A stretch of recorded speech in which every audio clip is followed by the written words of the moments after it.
بسم اللہ الرحمن الرحیم۔ السلام علیکم۔ ایک دفعہ سلطان صلاح الدین ایوبی رحمۃ اللہ علیہ قاضی ابن تراب، جو کہ اسکندریہ شہر کے ایک بڑے سے گاؤں کے اندر قاضی صاحب کے عہدے پر تعینات تھا، سلطان صلاح الدین ایوبی قاضی ابن تراب کی دعوت پر گئے۔ سلطان صلاح الدین ایوبی جب قاضی ابن تراب کی حویلی کے قریب پہنچے تو قاضی ابن تراب نے سلطان صلاح الدین ایوبی رحمۃ اللہ علیہ کا بہت اچھے طریقے سے استقبال کیا۔ پورا گاؤں سلطان صلاح الدین ایوبی رحمۃ اللہ علیہ کے استقبال کرنے کے لیے گاؤں میں جانے والے راستے پر کھڑا تھا، اور تمام لوگ سلطان صلاح الدین ایوبی کے استقبال کے لیے راستے میں ہاتھ لہرا رہے تھے اور اللہ اکبر کے نعرے بلند کر رہے تھے۔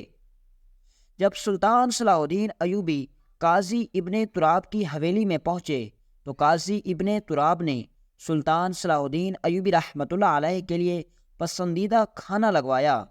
سلطان صلاح الدین ایوبی کے ساتھ آپ کے 3 قریبی وزیر، ایک سپہ سالار اور آپ کا قریبی ساتھی علی بن سفیان بھی موجود تھا، اور بہت سی روایات میں ملتا ہے کہ اس تقریر کے اندر، اس دعوت میں صرف سلطان صلاح الدین ایوبی اور آپ کے قریبی محافظ گئے تھے، لیکن بہت سی روایات میں ملتا ہے کہ قاضی ابن تراب کی دعوت میں سلطان صلاح الدین ایوبی، آپ کے 3 قریبی وزیر اور آپ کا ایک قریبی سپہ سالار اور علی بن سفیان ساتھ میں گئے تھے۔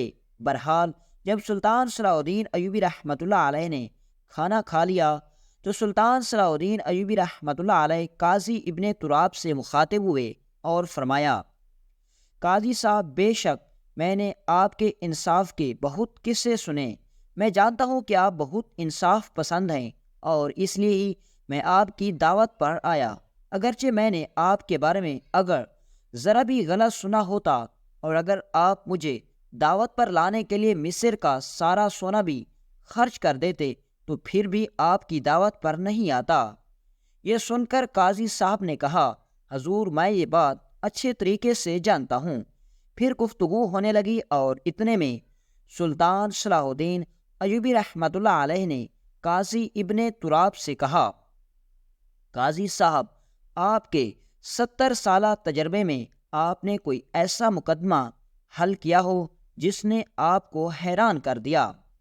یہ سن کر قاضی ابن تراب سوچ میں پڑ گئے، اور تھوڑی دیر کے بعد سلطان صلاح الدین ایوبی رحمۃ اللہ علیہ سے فرمانے لگے: حضور، میں نے اپنی زندگی میں سینکڑوں کی تعداد، حتیٰ کہ ہزاروں کی تعداد میں مقدمات حل کیے، لیکن ایک مقدمہ تھا جس نے مجھے حیران و پریشان کر دیا تھا۔ سلطان صلاح الدین ایوبی نے کہا: پھر بتاؤ وہ کس طرح کا مقدمہ تھا؟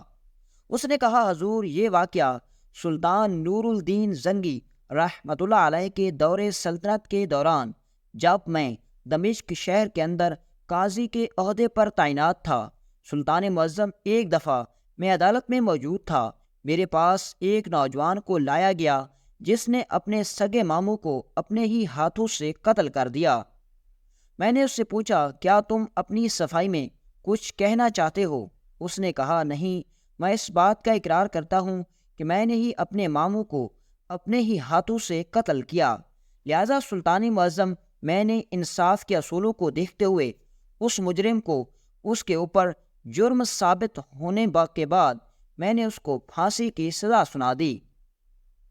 پھانسی کی سزا سنانے کے بعد میں نے جیلر صاحب کو حکم دیا کہ اس آدمی کو لے جاؤ، اور 1 ہفتے کے بعد اس کو پھانسی پر چڑھایا جائے گا۔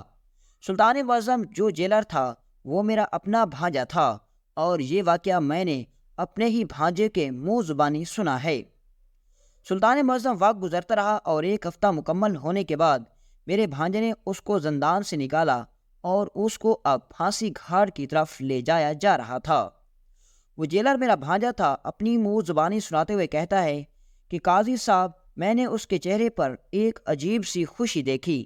حالانکہ موت کا خوف بڑے بڑے بہادر آدمیوں کو بھی کمزور کر دیتا ہے، لیکن اس کی آنکھوں میں نہ ہی مجھے کچھ ایسا خوف دکھائی دیا، اور نہ ہی مجھے اس کی باتوں سے محسوس ہو رہا تھا کہ یہ پھانسی پر لٹکنے والا ہو۔ اس کے تاثرات سے یہی لگ رہا تھا کہ شاید یہ نوجوان سیر و تفریح کے لیے جا رہا ہے۔ میں نے اس کو کہا، کیا تم موت کی سزا سن کر پاگل ہو گئے ہو، یا پھر خوش ہونے کا ناٹک کر رہے ہو، یا پھر اس کے پیچھے کوئی بڑا راز ہے؟ وہ مسکرانے لگا اور کہا، کیا آپ کو میرے چہرے سے دیکھ کر لگتا ہے کہ میں ناٹک کر رہا ہوں، یا اس کے پیچھے کوئی اور راز ہے؟ قاضی صاحب ہم اس کو پھانسی گھاٹ پر لے گئے۔ پھانسی گھاٹ پر لے جانے کے بعد میں نے اس کو پھندا پہنانے سے پہلے پوچھا، بتاؤ تمہاری آخری خواہش کیا ہے؟ وہ پھر سے مسکرانے لگا اور کہا، اسی چیز کا تو مجھے انتظار تھا۔ میں حیران تھا کہ آخر یہ نوجوان آخر کون سی خواہش کا اظہار کرنے والا ہے، لیکن میں جانتا تھا کہ یہ کوئی عجیب و غریب ہی خواہش کرے گا۔ اس نے مجھے کہا، جیلر صاحب، جب مجھے پھانسی ہو جائے، پھانسی کے تقریباً 2 ماہ بعد، تم میری قبر کھلوانا اور اگلا منظر دیکھ کر تم خود ہی سمجھ جاؤ گے کہ میں نے اپنی آخری خواہش کا اظہار کیوں کیا۔ حضور، یہ بات سن کر میں بھی حیران ہو گیا اور اس کو کہا کہ تم اپنی کوئی مناسب سی خواہش بتاؤ، یہ عجیب و غریب خواہش کیوں کر رہے ہو؟ اس نے کہا، میری یہی آخری خواہش ہے کہ مجھے پھانسی دینے کے بعد تم خود آ کر میری قبر کھولنا۔ سلطان معظم میں نے لکھاری کو کہہ دیا کہ اس کی آخری خواہش کو کتاب میں لکھ لیا جائے اور وقت آنے پر اس نوجوان کی خواہش کو پورا کیا جائے۔ حضور، اس کو پھانسی پر چڑھا دیا گیا، لیکن حیرانی کی بات یہ تھی کہ پھندا ڈالتے ہی پہلے ہی جھٹکے میں اس آدمی نے پھڑکنا بند کر دیا۔ ایسے لگتا تھا کہ روح اس کے جسم سے پرواز ہونے کے لیے انتظار کر رہی تھی۔ بہرحال ہم نے اس کے جسم کو اس کے گھر والوں کی طرف بھجوا دیا اور اپنے سپاہی ساتھ میں بھیجے، جنہوں نے اس نوجوان کی نماز جنازہ ادا کروانے کے بعد اپنے ہی ہاتھوں سے قبرستان میں سپرد خاک کیا، کیونکہ قاضی صاحب کا حکم تھا کہ اس نوجوان کو پھانسی دینے کے بعد اپنے سپاہی بھیج کر نماز جنازہ سے لے کر سپرد خاک کرنے تک یہ سب تمہاری ذمہ داری ہے۔ حضور، میں نے آپ کا حکم مانتے ہوئے اس نوجوان کی لاش کو بھجوا دیا اور ان کے گھر والوں نے نماز جنازہ پڑھانے کے بعد اس کو اپنے قریبی گاؤں کے بنے قبرستان میں دفن کروا دیا۔ لیکن میں حیران تھا کہ آخر اس نوجوان نے ایسی عجیب و غریب خواہش کا اظہار کیوں کیا۔ بہرحال وقت گزرتا رہا اور جب تقریباً 1 مہینہ اور 25 دن گزرے، اب مجھے انتظار نہیں ہو رہا تھا کہ آخر وہ دن کب آئے گا جب میں جا کر اس نوجوان کی قبر کشائی کروں گا۔ میں جانتا تھا کہ یہ کام غلط ہے، لیکن اس نوجوان کی اپنی ہی اجازت سے اور اپنی ہی خواہش سے یہ سب کچھ کیا جانا تھا۔ میں وہ منظر دیکھنے کے لیے بیتاب تھا۔ جب 2 ماہ مکمل ہوئے تو میں مزدوروں کے ساتھ اس جگہ پر پہنچ گیا۔ حضور، جس نوجوان کو پھانسی دی گئی اس کا نام روشن تھا اور وہ اپنے علاقے میں کمہار کا کام کرتا تھا، حتیٰ کہ وہ بڑے بڑے قلعوں کی تعمیر میں بھی کام کر چکا تھا اور اس کے ہاتھ سے بنائے گئے گھر بہت ہی خوبصورت ہوتے۔ جب میں مزدوروں کے ساتھ وہاں پہنچا، قبر کی کھودائی کا کام شروع ہو گیا۔ جیسے ہی ہم نے آدھی قبر کھودی اور ادھر سے امام مسجد کا گزر ہوا، امام صاحب نے کہا، جیلر صاحب، آپ نہیں جانتے کہ یہ کام مناسب نہیں ہے؟ تو میں نے اس کو کہا، قاضی صاحب، جس نوجوان کی قبر کھودی جا رہی ہے یہ سزائے موت کا مجرم تھا اور اس کی آخری خواہش تھی کہ 2 ماہ کے بعد میری قبر کھودی جائے۔ یہ عجیب و غریب خواہش سن کر وہ امام صاحب بھی قبر کے قریب آ کر کھڑا ہو گیا۔ اب مزدور قبر کو کھودنے لگے، لیکن قبر کھودنے کے بعد ہمیں قبر کے اندر سے کوئی بدبو محسوس نہیں ہوئی۔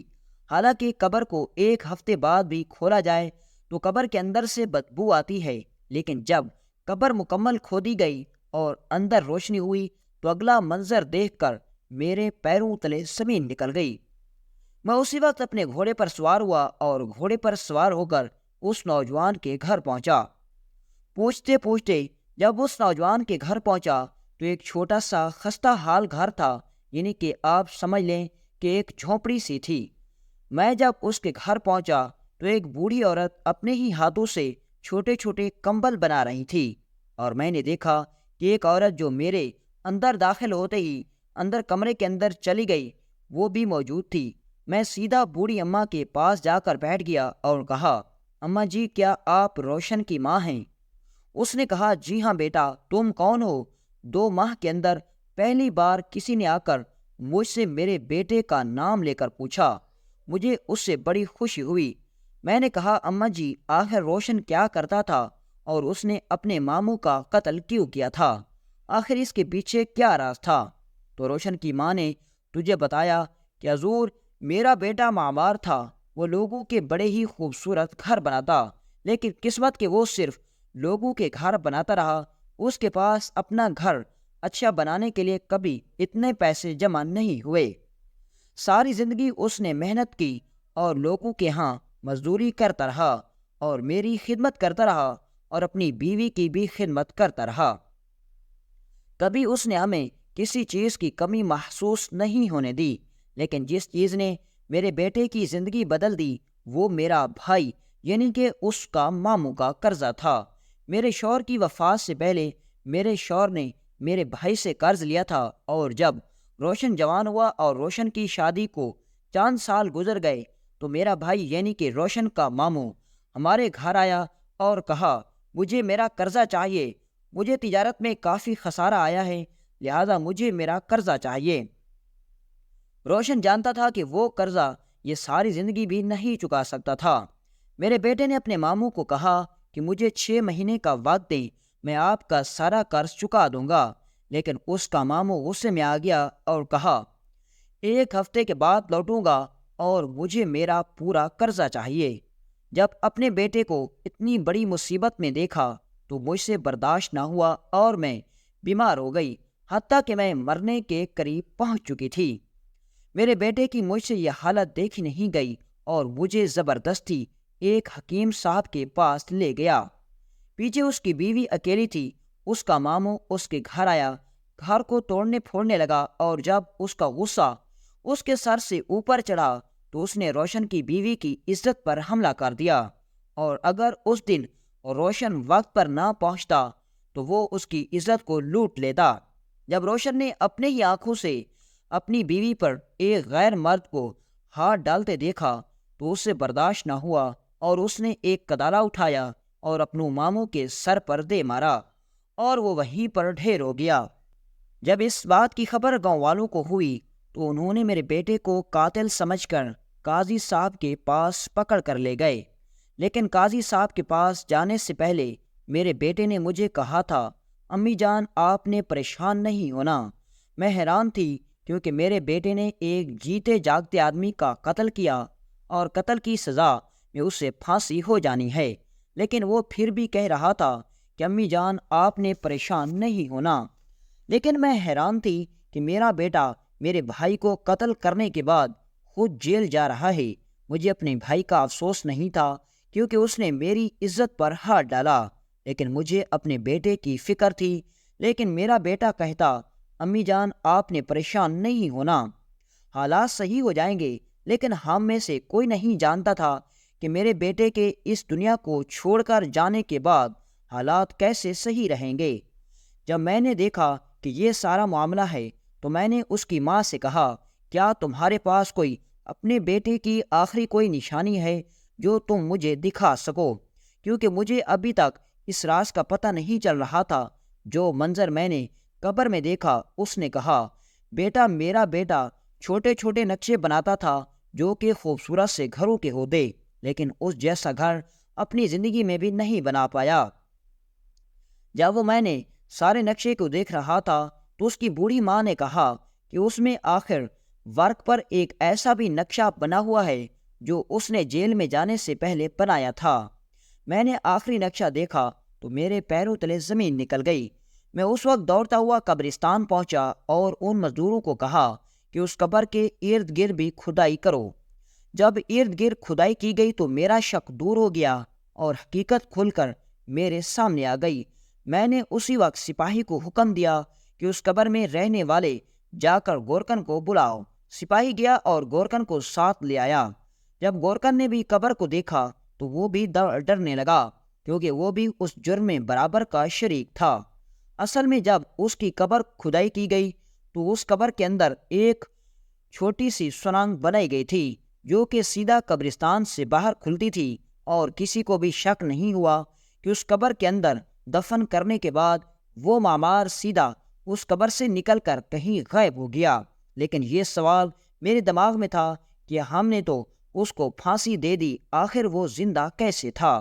لیکن پھر مجھے شک ہوا کہ جب اس سے پھانسی دی گئی تو اس وقت بھی مجھے حیرانی ہوئی تھی کہ وہ پہلے ہی جھٹکے میں پھڑکنا بند ہو گیا، لیکن ہمارے دیکھنے سے تو یہی لگ رہا تھا کہ شاید اس کی جان نکل گئی ہوگی۔ میں نے گورکن کو کہا کہ تم مجھے ساری حال حقیقت بیان کرو کہ آخر یہ سب کیا ہے، ورنہ میں تمہیں بھی اس قبر کے اندر بند کر کے زندہ قبر میں اتار دوں گا۔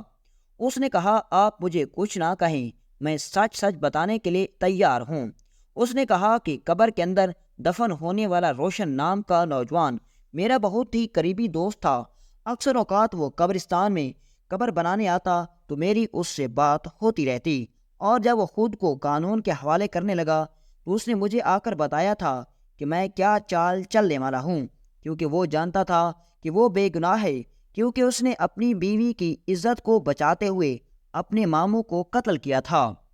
لیکن وہ بات یہ بھی جانتا تھا کہ قاضی صاحب کے سامنے اس کی دلیل کو کچھ نہیں سمجھا جائے گا، اس لیے اس نے دوسرا راستہ اپنایا اور خود کو بے گناہ پھانسی چڑھنے سے بچا لیا۔ میں بڑا حیران ہوا اور میں اس گورکن کو لے کر سیدھا اس جگہ پر پہنچا جہاں سرنگ کھلتی تھی۔ میں نے اس سے پوچھا بتاؤ یہ تمہارا دوست کہاں گیا ہوگا؟ اس نے کہا کہ وہ فلاں گاؤں جو کہ پہاڑی کے قریب ہے اس میں رہتا ہے۔ میں اپنے گھوڑے پر سوار اکیلا اسی گاؤں کی طرف چل پڑا۔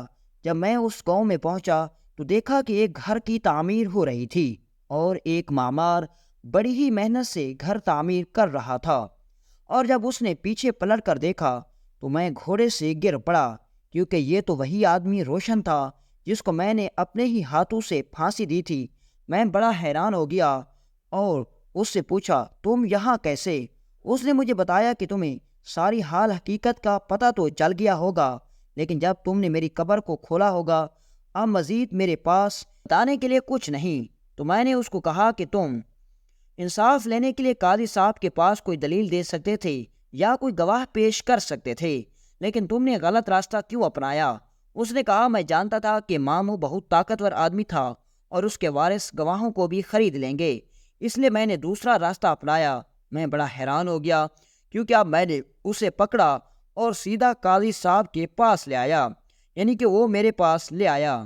میں نے اس کا دوبارہ مقدمہ چلایا اور بہت سارے قاضیوں کی مشاورت کے بعد یہ فیصلہ کیا گیا کہ وہ نوجوان بے قصد گناہ تھا، کیونکہ اس نے اپنی بیوی کی عزت کو بچاتے ہوئے اس نے اپنے ماموں کی جان لی تھی۔